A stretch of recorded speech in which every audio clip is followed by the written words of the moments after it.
প্রিয় দর্শক, অনেকের জমি আছে, অনেকে তার নিজ নিজ জমিতে ভিন্ন ভিন্ন চাষবাস করে থাকে। যেমন এই জমিটার পাশেই দেখুন ভুট্টা লাগাইছে, ওই যে ভুট্টা। আবার এই জমিতে বাদাম লাগাইছে। তো আমি আপনাদের আজকে বলবো আপনাদের জমিতে আপনারা বাদাম চাষ কেন করবেন, বাদাম চাষ করার উপকারিতা কী এবং বাদামটা কতটা লাভজনক একটা ফসল। এই যে আঙ্কেল এখানে বাদাম উঠাচ্ছেন, আমি তাদের মুখ থেকেই শুনবো এবং আমি নিজেও কিছু বলবো আপনাদেরকে। আঙ্কেল, এই কতটুকু জমিতে বাদাম করা হয়েছে এখানে? 1 বিঘা। 1 বিঘা না? আচ্ছা, এই 1 বিঘা জমিতে বাদাম চাষ করার জন্য প্রথমে কি কি করা লাগছে, কত টাকা খরচ হয়েছে? জমি চাষ করা হয়েছে আর বিছুন কিনা লাগছে। খালি জমি চাষ আর বিছন, এর পিছনে কত টাকা যাবে তাও? 1,500 যাবে। 1,500 টাকা। আচ্ছা, তাহলে আপনার প্রথমে শুধু চাষবাস আর বিছন তো এখানে বুনে দিতে হয়, লাগাতে তো হয় না? হ্যাঁ, লাগাতে হয়। লাগাই দিতে হয় একটা একটা করে? হ্যাঁ, একটা করে লাগাতে হয়। এর পেছনে কত টাকা গেছে তাও? ওই বেশি না, খালি বিছুন দেওয়া হবে 1,500। 1,500 টাকা। আর লাগাতে কামলা যাবে একটা।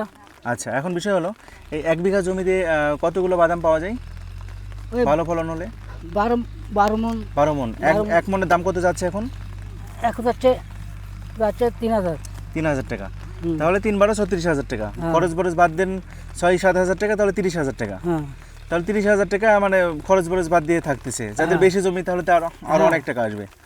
তাহলে আপনারা দর্শক বিবেচনা করেন যে বাদাম চাষটা কতটা লাভজনক। বাদাম চাষটা আপনার মতেও তো আসলেও লাভজনক। হ্যাঁ, লাভজনক। কোনো তো বীজ টিজ দেওয়া লাগে না, না, বা সার পাউস গোবর বিভিন্ন রকম দেওয়া লাগে, এগুলো তো দেওয়া লাগে না। কিছু দেওয়া লাগে না, খালি পানি দিতে হয়। শুধু পানি দিতে হয়, তেমন খরচ তো নাই।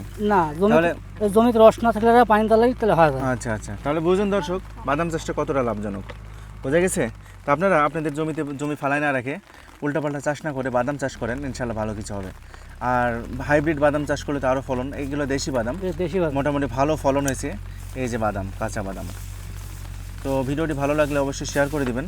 আর যারা বাদাম চাষ করবেন, একদম অলস একটা ফসল, কোনো রকম পরিশ্রম নাই।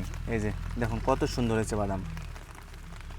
আর আরেকটা ভুল ধারণা, আপনারা অনেকে মনে করেন শুধুমাত্র বালু মাটিতেই হয়, বালুর মধ্যেই খালি বাদাম হয়, কিন্তু না, এটা কিন্তু বেলে দোআঁশ মাটি, বেলে দোআঁশ মাটি, ঠিক আছে?